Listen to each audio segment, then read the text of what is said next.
Hey everybody, Coach Scott here from Rock City Boxing Apex PT, and this is your Friday challenge number 18. All right, so first thing today for the weekend is what's called a good morning. All right, and these are designed to help you work on your squatting form.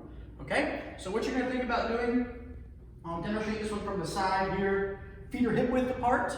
Okay, hands are down by the side, or you can have them in front of you. All right, but what you're going to try to do is without bending your knees, you're going to hinge at the hip while sticking the hips back, okay, and kind of come down like so. You should feel a little bit of a hamstring stretch here, all right, down the back of the legs, and then you're going to come back up, okay? So trying to keep the back straight, hinge at the hips, coming forward till you feel a good stretch. You can count to 10 or so, and then come back up, all right? So the key here, the hinge, and then put the hips back first, but keeping the back straight. So I'm not rounding, I'm not dropping my hips out like so, or rounding like so. All right, just focus on the hip hinge, bringing the chest forward, okay? This is what we're doing. We're going to a squat. We want to hip hinge, and then squat down, and then come back up, okay? So working on that hip hinge, all right, or what we call a good morning, so we keep that good squat form with the back straight, okay, and the knees not going in front of the toes. So that's the first thing, all right, work on those for a minute or two.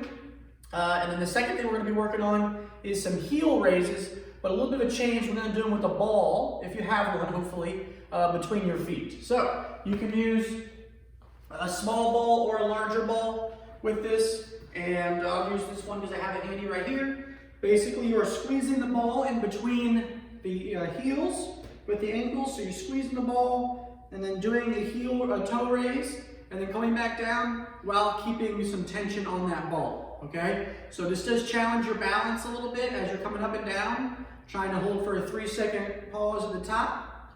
Does challenge your balance a little bit, so if you need to have a counter or a wall in front of you, that's fine. Like I said, you can also use a smaller one, okay? As long as you squeeze it between the feet and then keep the ball, some tension on it so the ball does not go rolling away while you come up and do a heel raise, okay? Big question I get, the heel raise actually means you're coming up onto the toes, okay?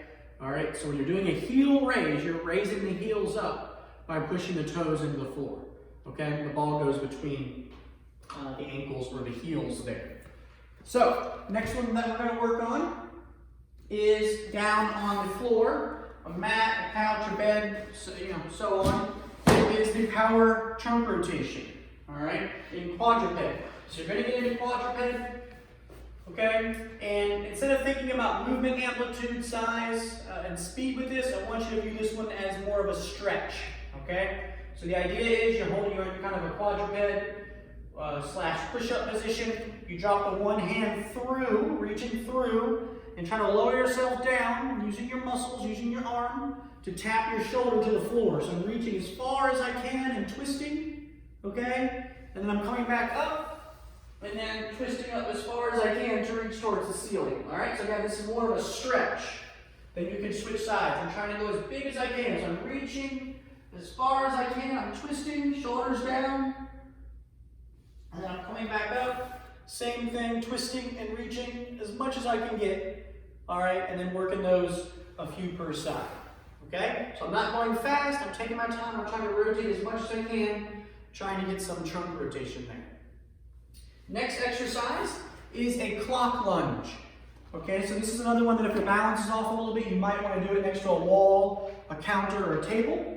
All right, so normally when we do a lunge, we're going to take a little bit larger step than normal, and then think about bending both knees a little bit, and then come back. Okay, same thing, a larger step than normal, bend both knees, okay, and then come back. You don't want to take a step and then just bend the front knee and let your knee come forward. That's not going to be a lunge.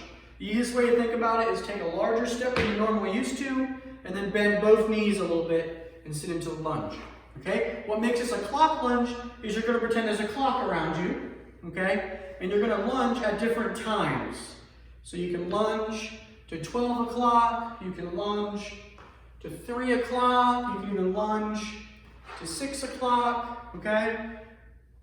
9 o'clock, go 11 o'clock. So you're lunging in different directions like there's a big clock face around you, okay? And then last thing for the weekend is some 1 through 6 punches with your gloves on, trying to get the heart rate going, but focusing on footwork and a little bit differently than normal. So normally, you're punching a bag, you're gonna do that 1, 2, step in, 3, 4, 5, 6, and then step back. Today I want you to do that, but after you do the combination, you're gonna pivot 90 degrees, okay? So it's 1, 2, step in, 3, 4, 5, 6, step back, pivot 90 degrees. 1, 2, step in, 3, 4, 5, 6, step back, pivot 90 degrees, okay? So 1 through 6, your apex combination. Remember, you step back, forward, okay, to do your 3, 4, 5, 6, and then step back out, okay, after the combination, and then you pivot the other direction and go right back into it again, okay? You're trying to do that quickly, try and do it smoothly to work on that coordination both with the strikes, keep the intensity, and learn that proper footwork, all right? So try these out, have some fun. If you have any questions specifically about them, need any modifications, or need any help or anything, just let me know. I am here to help, all right? Remember, fight back, reach your apex.